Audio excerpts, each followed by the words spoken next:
So hi guys, welcome back to my YouTube channel again. So guys, in this video we will see how to solve Faceit Anti-Cheat error problem in Windows 11.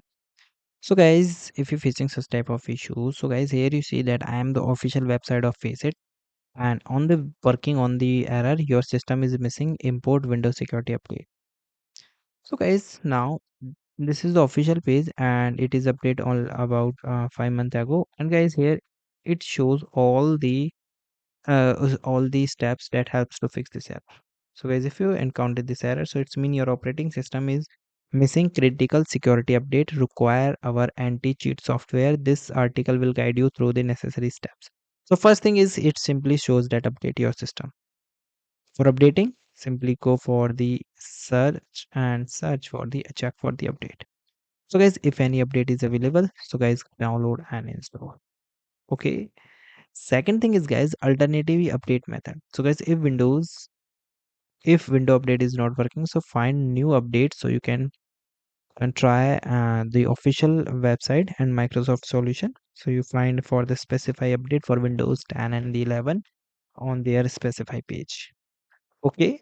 Another thing is guys, Windows 10 extended security update. So guys, standard support for the Windows and on the October 14 2025. Okay, and if you are still using the Windows, so your system will stop receiving the security patch unless you are enrolled into the extend security updates. So these are several ways to enroll in this program, so some of which may be free. For full detail and how to enable ESU and keep your system compatible, so please visit the official Microsoft page.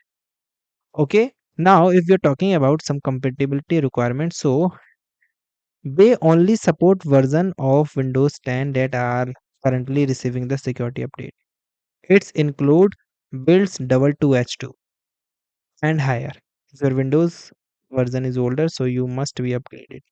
If you are using the modified or the correct version of the Windows, that prevent you from installing the upgrade. So we cannot provide support. So you will need to either install the update manually, install a legitimate version of your operating system. Okay, for more help, you directly contact with the support team. So these are the things that you can do to fix this issue. And guys, thank you.